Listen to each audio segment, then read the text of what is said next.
Good morning, everyone. Welcome to Cincinnati TV Toastmasters.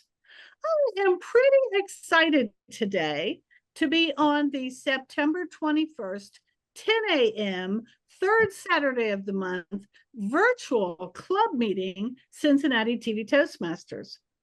And we always offer opportunities for prepared speeches. And we always offer opportunities, or 99% of the time, there's an opportunity for impromptu speaking, just off the cuff speaking. We call that table topics. And I think everyone here probably knows that. But we also put our meetings on YouTube.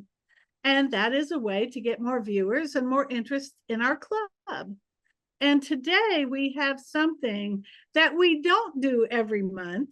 We meet every Saturday, every third Saturday of the month at 10 a.m. But today we have a debate, and a facilitated debate with the pro and con. I'm not sure if that's the right terminology, but with the for and against speakers about electric vehicles. So I'm pretty excited about that. I'm excited because we're hosting a debate. I'm excited because we have a visitor. Hello, Mike. Thank you for joining. And I'm meeting Wes and Jerry personally for the first time. And I'm also excited because I want to know more about electric vehicles. I want to know more about the fors and the against of electric vehicles. So it is my privilege to introduce to you today the Toastmaster, who is going to take us through this awesome Saturday meeting and get that debate started. So I would like to introduce our Vice President of Education, who is from another time zone. We are a virtual club. We accept members from all time zones. And our Vice President of Education is David Ash. So David, welcome to the stage, and thank you for being Toastmaster of the day. Thank you, Madam President.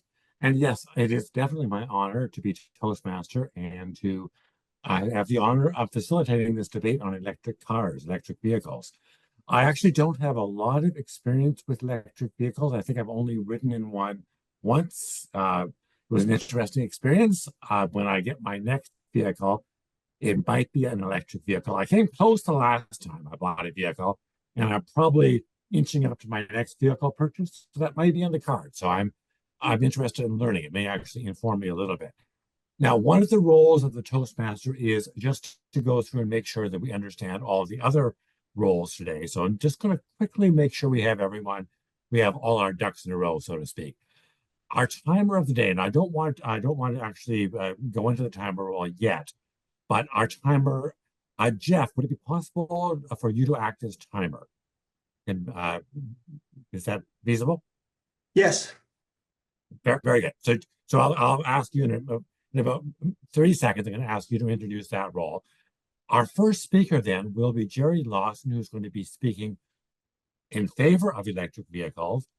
Then Wes is going to follow up with a speech against electric vehicles.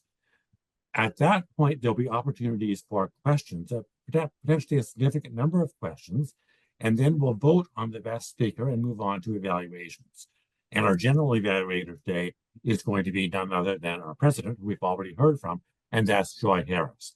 The only other thing I'd like to do before delving too much more into the details of this exciting debate is in every debate, and actually not just every debate, but every Toastmasters meeting, we like to give everyone an opportunity to speak. And we have a couple of guests who are our guest speakers who are going to be speaking. However, I notice Mike, I don't think I know you, Mike, at all. And I believe you're a guest today. Mike, would you like to introduce yourself? Maybe tell us a bit about yourself, and I'd like to get to know you a bit. Sure. Mike from Minneapolis, Minnesota. Joined a few Toastmasters groups over the last couple of weeks, and just trying to find a good group, solid group to sit in and become a part of and develop my speaking skills. I'm a 40-year-old professional, do a little bit of speaking informal with work, and then some I would say sporadic speaking engagements with a volunteer group that I belong to, and yes, developing my public speaking has always been something I've wanted to do, and now I'm trying to get involved and be proactive and get Toastmasters. I've heard is great for that, and so far I've enjoyed the groups that I've sat in with. Yep. Thanks for that, Mike. And I myself have been a Toastmaster for it's approaching 3 years, and I've been essentially a heads down technical kind of guy in IT for most of my career. And I do find Toastmasters helping me become just a little bit more proactive in being more assertive in speaking out in business and work related situations. So I definitely find that it's helping. And so I'm still a fairly new Toastmaster myself, having done it for about 3 years, but there's a lot of people here who have been Toastmasters for 10 years or more than that. So welcome.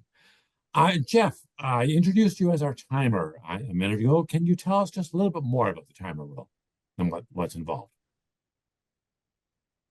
Sure, I'll be timing all of the speeches and even the the Q&A session from the audience today. So for the speakers, they've got 5 to 7 minutes. At 5 minutes, you'll see my background will turn green. 6, it'll be yellow. 7, it'll be red. And at that point, you definitely want to wrap up. On the Q&A, we got 45 seconds, 60 seconds, and 75 seconds. That's for the responses. And then on the evaluation, we got about 10 minutes for round robin evaluation. So I'll do 7, 9, and 11. Actually, I think we have about 12 minutes. Back to you, Mr. Toastmaster. Okay, thank you for that, Mr. Timer. So with that, I think we're going to move on to our first speech of the day. And our first speaker is going to be Jerry Lawson, who is going to be speaking in favor of electric vehicles. I don't have a lot of intro information on Jerry. I just know that he's going to be speaking on this topic. So maybe Jerry, at the beginning of your speech, you can tell us just a little bit about yourself and your background, and then you can delve into your actual speech. So if you're ready, Jerry, can you take it away? Yes, David, thank you. I've been a Toastmaster for about 5 years now, and I belong to a club called Talk Toastmasters with Jeff Vaught, and Jeff Vaught asked me to volunteer to give this speech, and I'm glad to be speaking here this morning. Well, good morning, fellow Toastmasters and guests. This morning, I want to share some benefits of owning an electric car. I've been an electric car owner for about 5 years, been very happy with my purchase, and I truly believe that everyone should drive an electric car. Did you know that the transportation sector in this country is responsible for about 28% of all greenhouse gas emissions? And I believe switching to an EV is the best way to reduce your carbon footprint. In 2019, I purchased this car. This is a Chevrolet Bolt. That's B as in boy, B-O-L-T. It's probably still remains one of the most affordable electric vehicles out there. I've been very, very happy with my purchase. And let's take a look at some of the benefits. First of all, zero emissions. EVs produce significantly fewer emissions than gas-powered cars, essentially zero emissions. And as our electric grid becomes increasingly cleaner, and with the advent of solar, wind, and nuclear power, the carbon footprint of EVs is going to continue to decline. An electric car has no tailpipe emissions. It has no tailpipe.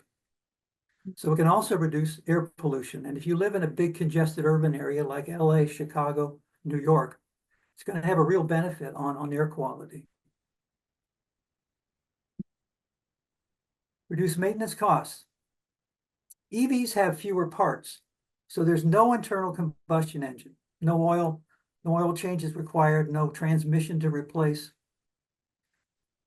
Essentially, what I've encountered in terms of maintenance has been little to none. I've bought tires and brakes, and that's just about it in my 5 years of ownership of this EV. Consumer Reports did a study. They looked at maintenance costs, repairing vehicles with gas-powered gas-powered cars versus electric cars.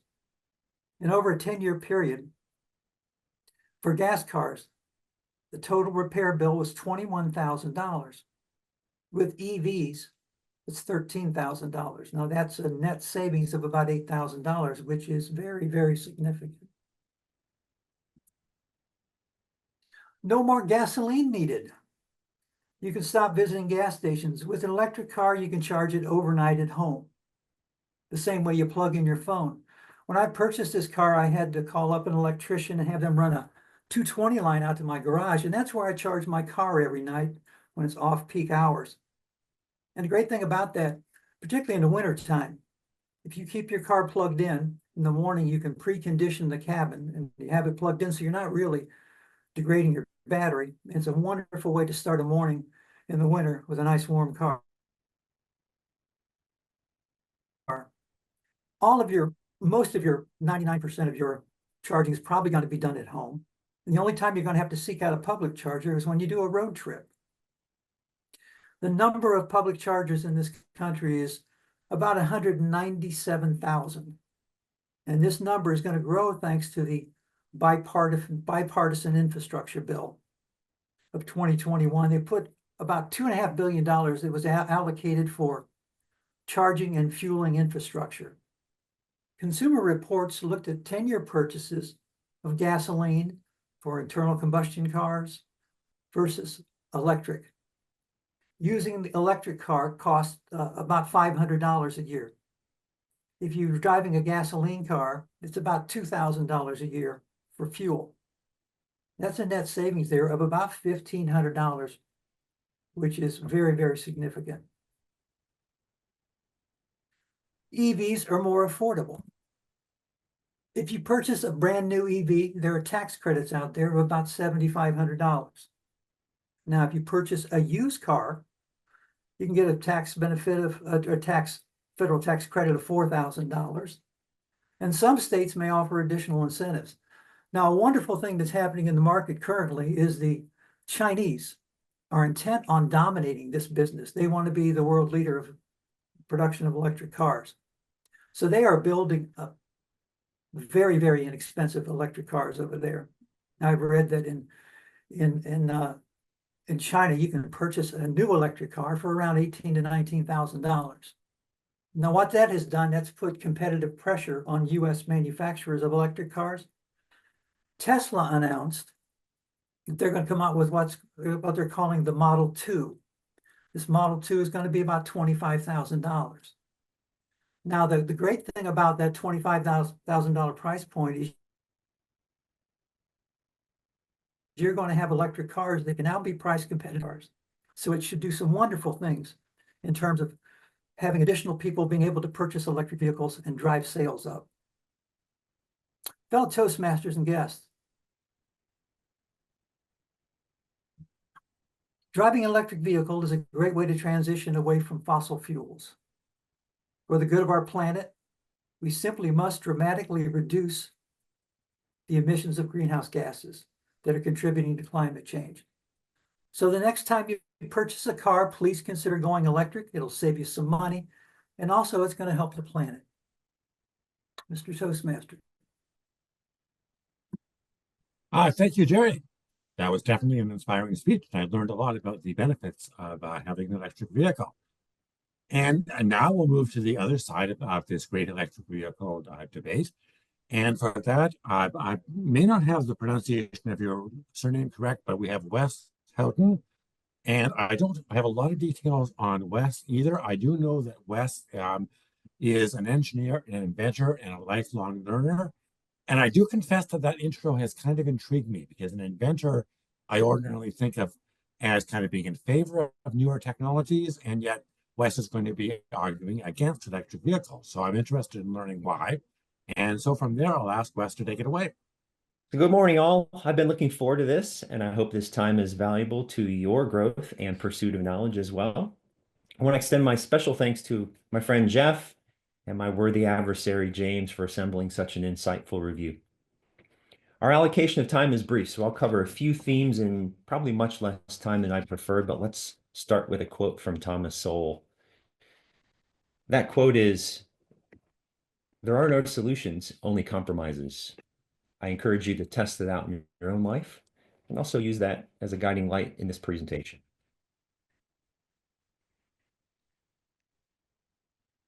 So let's start with a few distinct advantages possessed by EVs. I think this will dovetail nicely with Jerry's presentation. So yes, they definitely have less frequent maintenance. They have instant power or instant torque, as we'd like to say. They also do software updates to keep everything current, especially with entertainment systems and whatnot. There's no tailpipe, and they're quiet. So those are great advantages. What I'd like to do today is really focus on the main thrust of my position against EVs, and that is lithium supply chain security, the environmental and social consequences, planned obsolescence of design of EVs, safety margins, and the compromises we have to make there, electrical grid vulnerabilities that Jerry mentioned a bit of, and then CO2 and the true math behind some of that.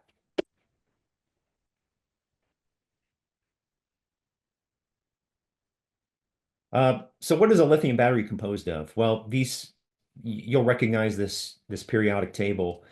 Of course, lithium, but manganese, cobalt, nickel, these are all valuable mined resources that require very intensive extraction methods. So let's first talk about supply chain security. These graphics kind of display nicely what I'm trying to say. 70% of the world's lithium is mined in China and Australia. China also produces 80% of the world's refined battery chemicals. It's no secret that the US has open and growing hostilities with the PRC. So this should really raise major concerns about the transfer of wealth and the future supply security of lithium and its components.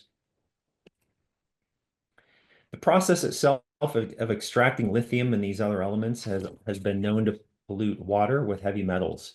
In addition, mining always disrupts wildlife habitats and causes soil erosion, leading to long-term ecological damage. Many of the world's lithium reserves are in developing countries where labor standards are often weak. This can lead to human rights violations, including forced labor and child labor. If you take a look at the wilderness surrounding that mining pit, you can see what started off as a green, lush area. Now it's a pretty ugly area. So no car is built to last forever, but EVs they're clearly designed to make battery replacement very undesirable. Today, depending on what model and the age of your EV, a battery replacement costs you between $5,000 and $25,000 with labor as well. Think about how any automaker could design a modular battery system, but they haven't. So give a little thought to that. In a parallel line of reasoning, why are iPhones designed to make battery changes so complicated? I'd call that planned obsolescence. Next, let's talk a bit about safety. Battery safety is a major concern, and we'll cover a few instances where human lives were lost or large structures were completely destroyed. In July of last year, there was a Dutch ship that was carrying 3,000 EVs. It burned for a month. Many people have even lost their homes to battery fires, almost always during rapid charging scenarios. The big key here is that gasoline burns at about 1,500 degrees Fahrenheit. Lithium burns at 5,000 degrees Fahrenheit. Most concerning about battery fires is that you can reach thermal runaway in 3 minutes. It then becomes very difficult to extinguish lithium battery fires. They often burn for a month. You can see when cars are towed away, they're sequestered for at least a month because they oftentimes reignite on their own. So in the UK, 1,500s were destroyed at Luton Airport, and this parking deck actually collapsed in a historic fashion. I have video links for each of these, but we won't have time to look at those today. The image on the right actually shows a Toyota exploding and being launched about 15 feet into the air. So today's grid in North America is only comprised of about 9% renewables. And of course, that's changing, but that's the current scenario today. Grid vulnerability is another thrust of my argument. So charging stations are entirely dependent on grid security. And in reality, the national grid is comprised of about 3,000 different companies that distribute electricity. The grid has very serious vulnerabilities to weather, hacking, natural disasters. Everybody probably remembers the Colonial Pipeline about 3 years ago, I think it was, when it was hacked. And there are a lot of people very concerned about the supply of gasoline and petroleum. So let's get into the math of CO2 because I think this is actually valuable and this actually works nicely with Jerry's presentation. Our numbers are slightly different, but it's worth mentioning. Today it's focused. So our transportation sector is responsible for about 37% of our greenhouse gas, or CO2 specifically. And electricity generation is responsible for about 32%. So as that pie slice continues to shrink and we dig into a bit of that 37%, you'll see that passenger cars are actually responsible for about 45.1% of that 37%. So you think about aviation, shipping, also semis that are responsible for that other transportation sector.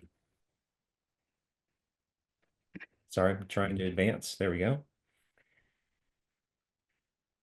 So that means that passenger cars actually account for 16.7% of that total emissions pie slice. So when you look at the difference in electric, EVs emit about 28% less CO2 when you look at their entire life cycle, mining and everything else that's very front-loaded for EVs. So if we replaced 100% of our gasoline vehicles today, we would only reduce our CO2 by 4.7%. Does that seem like a reasonable compromise to you? Higher car costs, lower safety margins for marginal reductions in CO2. So I want to talk a bit about hybrids and what I would say is a superior alternative. They have no range anxiety, there are no charging stops.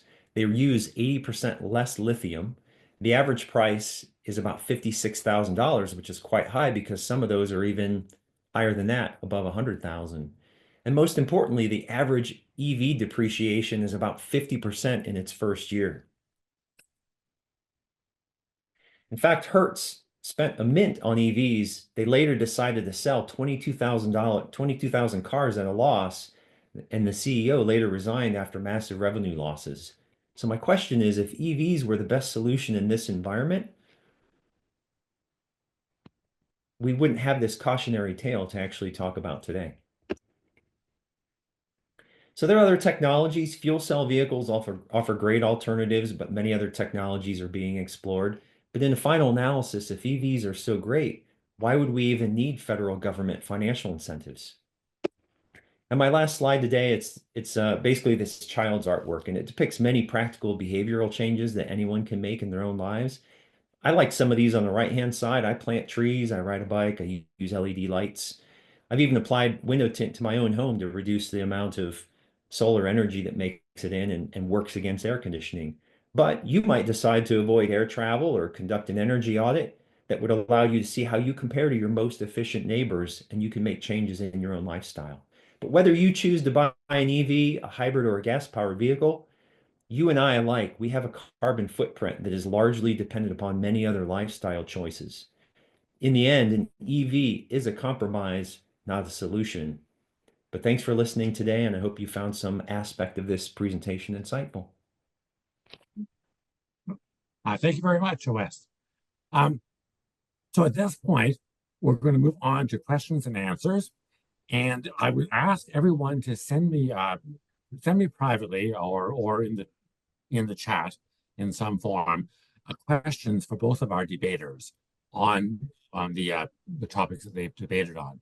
I'm going to kick it off since we don't have any questions yet. And again, I keep those questions coming in so we can keep everyone busy with questions. But to kick things off, I do have one question myself that I'm going to ask. And the first person to respond has been agreed. That's going to be Wes, but then Jerry will have a chance to speak as well. And I will ask, I'm going to ask our timer, who's Jeff, to put 75 seconds on the clock for both Wes and then. And so my first question, initially for Wes and then Jerry, is this. A lot of people these days make frequent use of ride-sharing services, such as Uber and Lyft. How do you see, how do those ride-sharing services, how do they play in to the whole electric vehicle debate? Do you think people are going to evolve more and more away from private vehicle ownership and more towards using services like Lyft and Uber?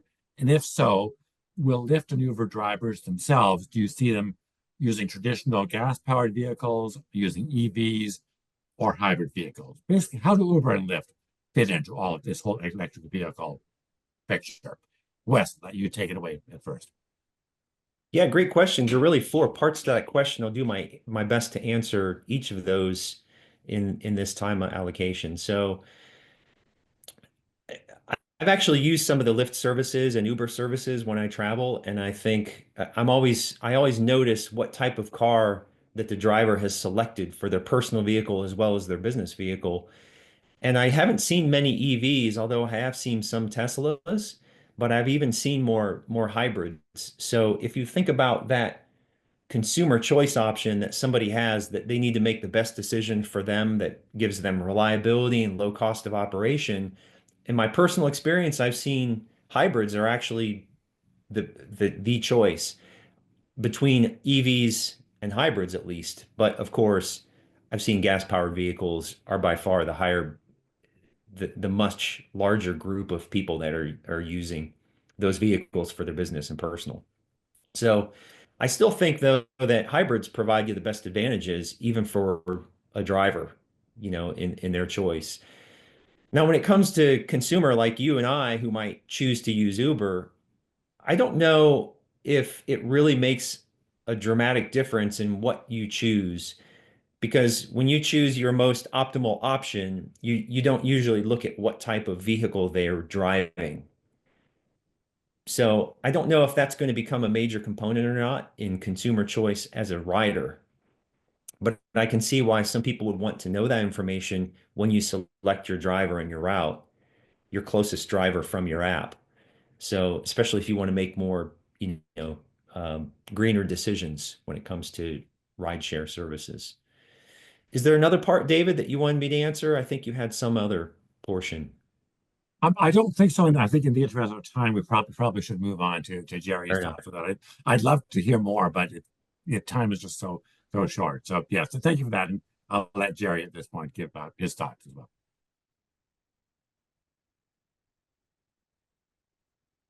Jerry, I think you're on mute.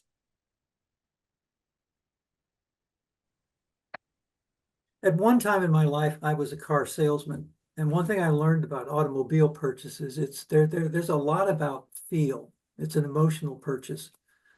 And there are a lot of folks that enjoy owning and enjoying the whole experience of driving. My experience with rideshare in a large city, it's a wonderful benefit.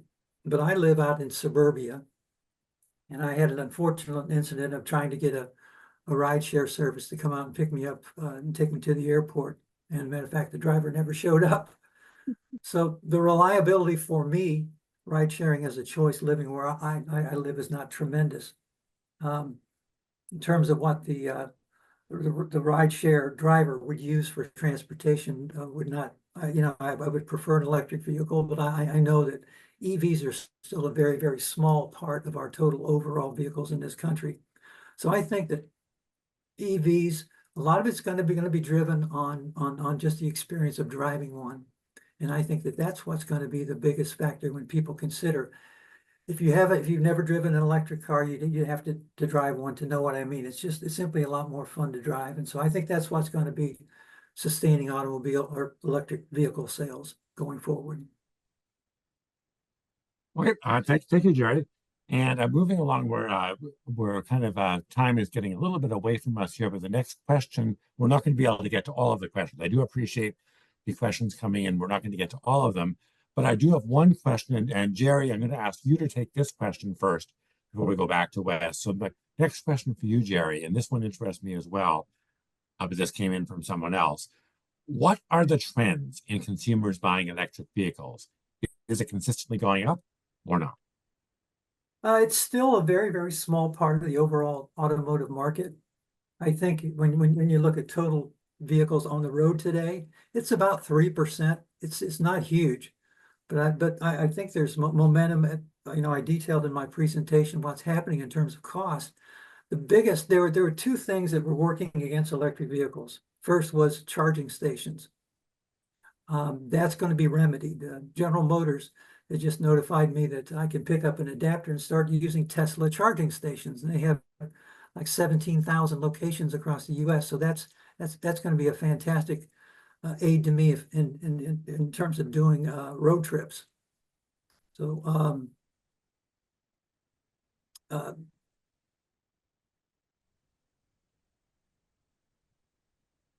did I miss any other part of your question? Hello, can you hear me?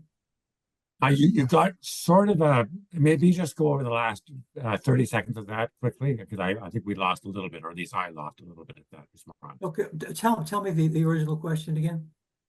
Yeah, well, the original question is just are consumers buying more EVs, or is it going up consistently? It's there is some momentum in the marketplace. They are selling more of them, but when I talked in my presentation about the Chinese influence driving down the price, I think price and range anxiety have been two of the biggest hindrances for EV sales. And I recently was notified by GM that we are now with the Chevy Bolt, I'll be able to access Tesla charging stations. Then we've got the Chinese influence producing inexpensive cars and forcing the price down. So I think that those two factors are going to be driving EV sales. But as of right now, it's not a huge part of the market, but it is growing. Okay. So thank you for that. And then we'll get, I'll ask Jerry for your thoughts on the same question. Again, the question is basically, are EV vehicles purchases going up, or are they staying constant, or what's happening with that trend? Jerry, your thoughts. Wes, you mean, right? Okay. Yeah, sorry. Yeah, Wes. No worries. I'm with you. Yeah, I mean, I see some of the same numbers that Jerry is looking at where, the total portion of EV sales in the US were about 1%. Now ownership is about 3%. So it takes a long time to fill that gap, right, of total ownership. I think that the question is actually best understood when you look at the differences among states. So you can see much higher ownership rates or much higher purchase percentages in states like New York and California. There are about 5 or 6 states that are a bit more dense than others. So if you look at California, of course, you've probably heard I think Gavin Newsom had announced that they were going to outlaw the sale of gas-powered vehicles in that state entirely. At one point in 2025, they realized, all right, that doesn't really make sense. Move it back to 2030. So absent of legislative force, consumers are probably not going to uptake the purchase of an EV at nearly as high a rate as than if they were forced to do that by their state government. So I'm not crazy about that. Naturally, I don't like that idea. I think consumer choice should actually be the biggest driver. And I think the best economical, technological solution should actually win out in that. And I believe that's why I believe hybrids are really the best current solution. It may not be the best solution in 2030, but that remains to be seen. One of the things I wanted to mention, Jerry made a good point in that the cost of EVs are in fact coming down. The Chinese automaker BYD is now the largest automaker. They surpassed Tesla as the global EV producer in the world. The one thing to keep in mind, BYDs catch on fire at alarmingly high rates. There are very serious consequences to consider when buying a car that makes large safety margins. Great. Thank you for that, Wes. And thank you also, Jerry, for your answers to the questions. I had hoped we might get a little bit more questions in, but I guess it does. All of these are good questions, and I guess they are inspiring some interesting responses, and time does kind of get away from us. So at this point, I'm going to close off the questions. At this point, I'm also going to ask everyone to send me privately their votes on the most effective debater. Now, you can send those anytime over the next few minutes. We're not going to announce the actual winner for a little while, so just kind of send those privately in chat to me. Your thoughts as to whether Jerry kind of speaking in favor of electric vehicles, or Wes speaking against electric vehicles, and I guess more in favor of hybrids. Who's the winner of the debate? You can send those thoughts, but in the meantime, I'm going to introduce our general evaluator, who's going to explain the general evaluator role and how she will be evaluating the meeting as a whole. So Joy, who's also our president, is going to be General Evaluator today. And can you introduce that role a little bit? Thank you, David. And thank you, Jerry, and thank you, Wes, for great speeches and for educating me about electric vehicles. I am going to admit that all this time, knowing a lot about planning the debate and all the work that Jeff and David have been doing to line up our speakers, I've been thinking hybrid. I wasn't really thinking 100% electric vehicles. So I learned a lot and I really appreciate that. So as I said at the start of the meeting, we always have a time for prepared speeches and we have time for impromptu responses and to questions. So today we're going to do a round robin and David Ash is going to lead us through an evaluation portion of the meeting because this is a different kind of meeting. We're doing a debate today. And David Ash, would you like to get us started with the round robin evaluations today? Yes, thank you, Madam President and Madam General Evaluator. Yes, I will be leading a round robin evaluation. And just to explain the format here, I'll start off with a few of my own thoughts, but I would ask everyone if they want to give an evaluation of either or both of these speeches, just raise your hand, and I'm going to open it. Even the two speakers, if they want, can give evaluations of their own speeches or their worthy opponent speeches. So I guess with my own thoughts, I don't yet really have a clear winner in my own mind yet. Maybe we'll have one. We'll have one soon.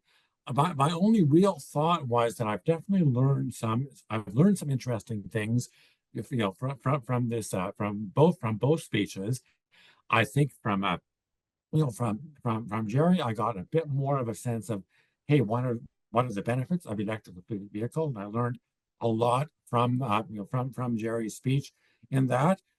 From Wes's speech, I definitely learned more about hybrid vehicles. I learned more about this additional option, which I really did not know that much about before. So I kind of learned something from both speeches, which is what I want in this kind of a debate. I'm not necessarily ready to decide who the winner is in the context of the speech today, nor am I ready to decide the winner in terms of what my next vehicle purchase is going to be.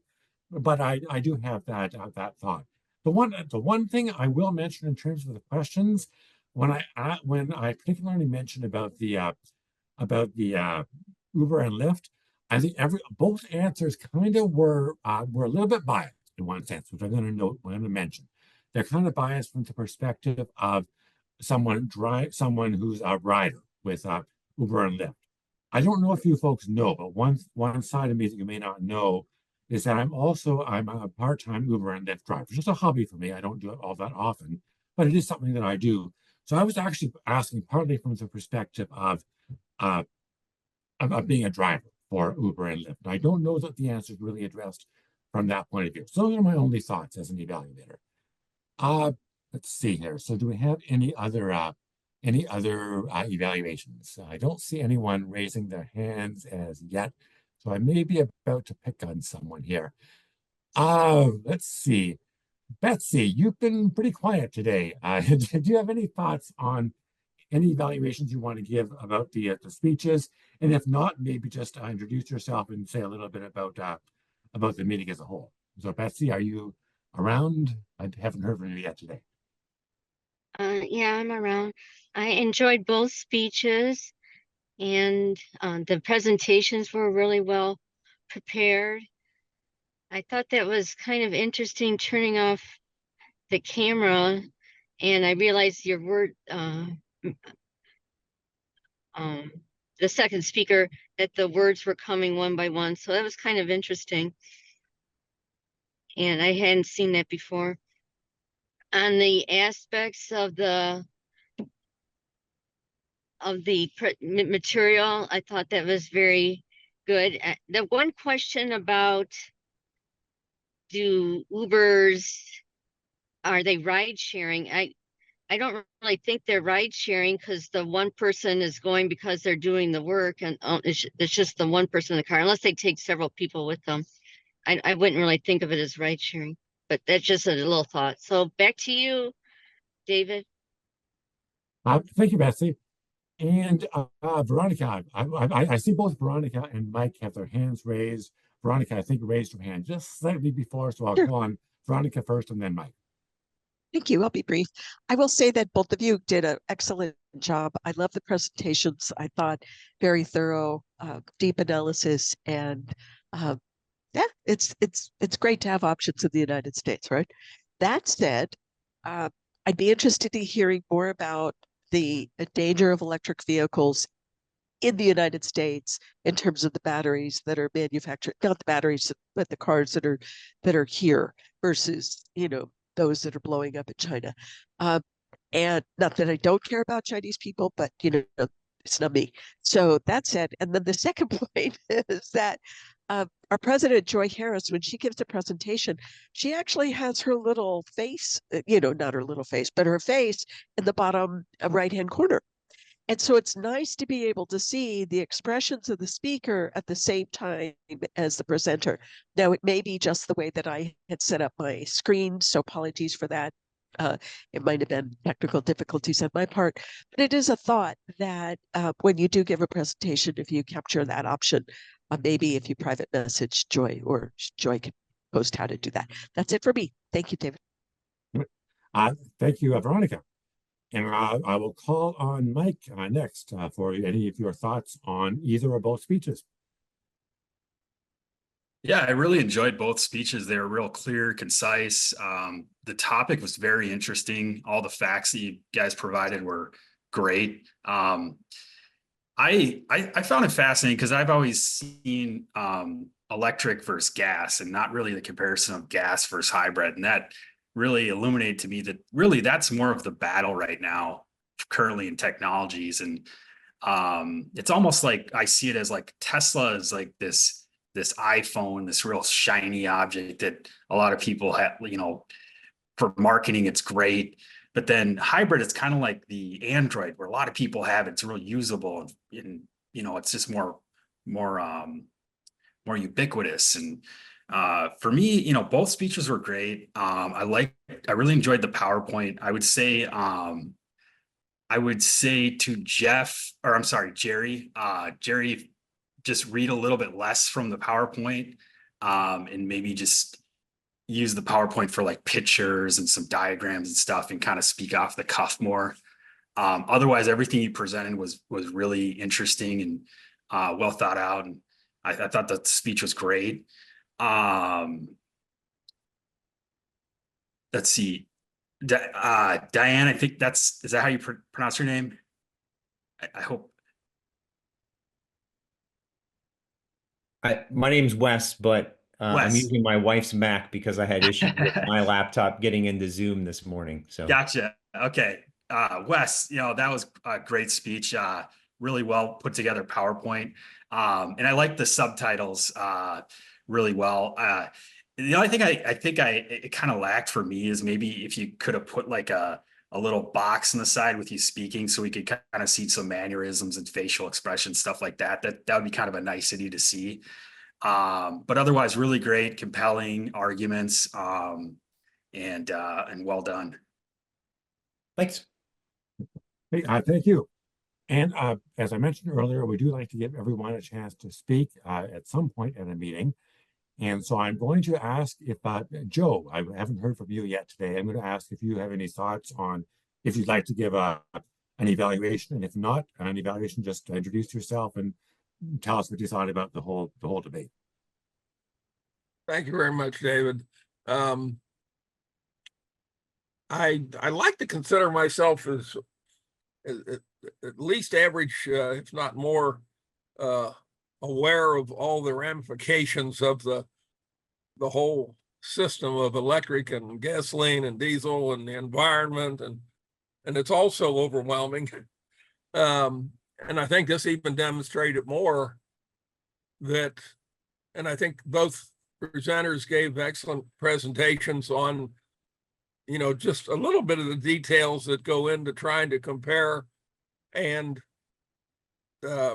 indicating that it's going to be so difficult for any kind of conversion in the foreseeable future, frankly, because of all the current and the infrastructure and what isn't in the future, and the timetables and the manufacturers, the cars. I hear they're already cutting back on some of their production, on at least on the hybrids and maybe the electrics. And I think we're going to have a whole new system of, maybe most people have a primary car or maybe a pool that you use for daily commuting and or sharing rides, and then access to a pool of hybrid vehicles to go on longer distances. So, but anyway, it's also complex. I enjoyed the way both presented. It is good to have the speaker where you can see the speaker on the side next to the main screen showing what's on the PowerPoint or whatever, like that. And anyway, very enjoyable. Glad I've seen it. And I'm also glad that I'm my age, that I'm not going to have to worry about 20 and 50 years in the future, because that's going to be a complex issue for everybody in the globe. Thank you.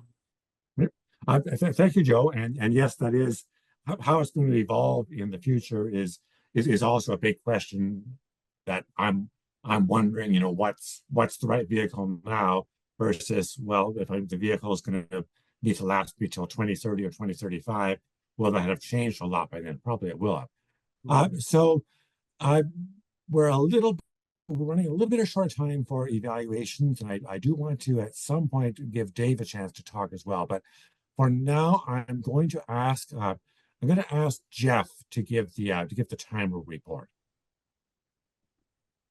Sure. We had Jerry was right at 6 minutes. Wes a little bit longer, 8:30. Question and answer session, at least the responses for question 1, which is about ride sharing. Wes was 90 seconds, Jerry 70 seconds. Question 2 was the sales. Are they increasing? Are they decreasing? Are they staying the same? Jerry was about 90 seconds. Wes was about 120 seconds. And I forgot to time the evaluation. Overall, I'd say we were all pretty close within the limits. Back to you, Mr. Toastmaster. Right. Thank you. And by the way, keep those votes coming in terms of the ultimate winner of the debate. And before we go to the general evaluation, I would like to ask Dave as well, if you have any thoughts on the meeting. This Dave Delahanty. I assume that's you. We haven't seen you, but that's usually you. So do you have any thoughts, Dave, on the meeting? Yeah. And I thought both presentations was great.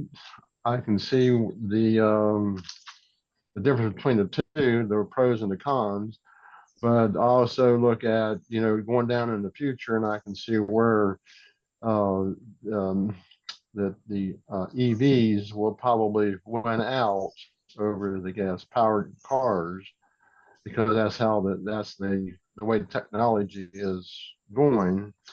But I also believe at the same time that the government should stay out of the manufacturer's business and not push them and make mandates on it when they have to implement this stuff. Because when the government gets involved in this stuff and mandates this stuff, it just creates a nuisance or a big headache for the consumer, because they're the ones who are going to pay the price for the screw ups.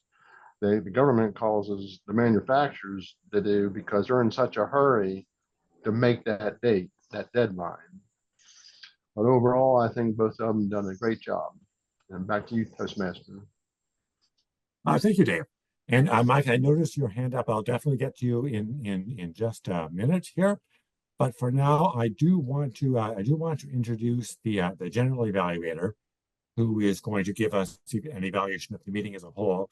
And again, we're not quite ready to reveal the final winner of the debate.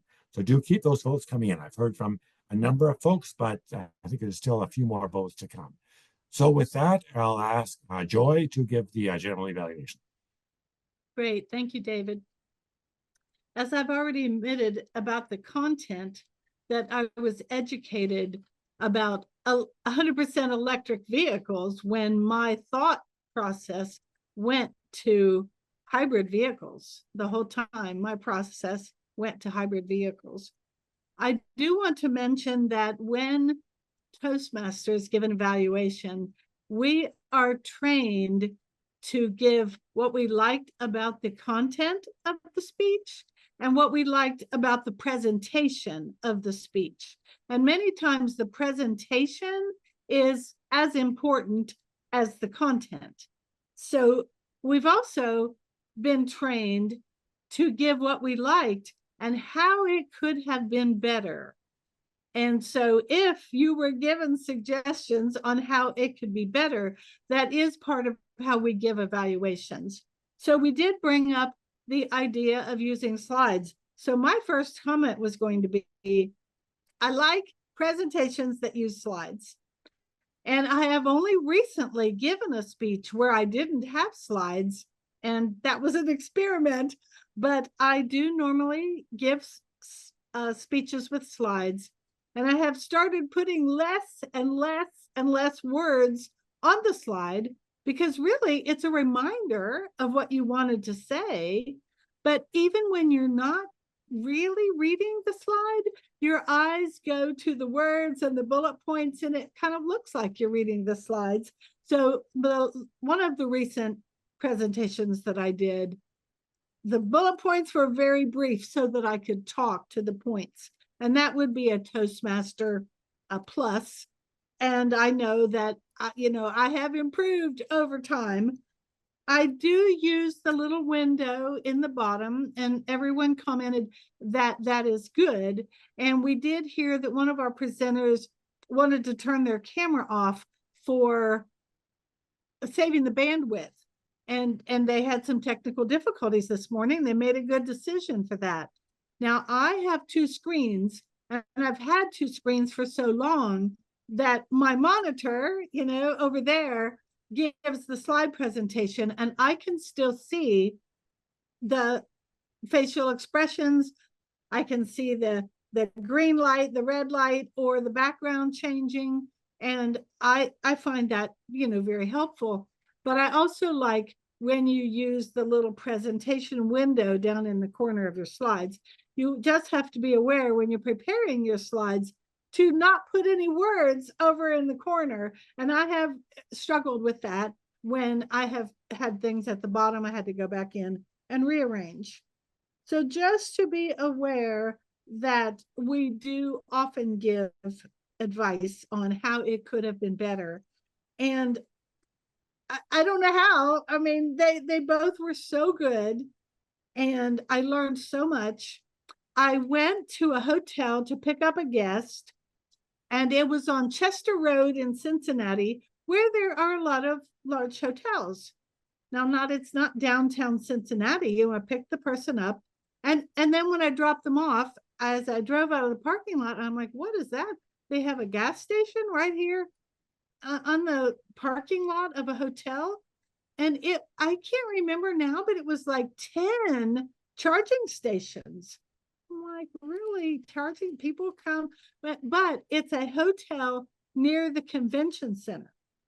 So people are coming in from all over the world, I guess, and at least all over the country.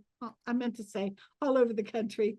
And the electric vehicles have required these hotels to start putting in charging stations. So I don't know if you pay or if you have to have a code like you're staying at the hotel, but that was all new information for me, that hotels and the amount of charging stations is improving.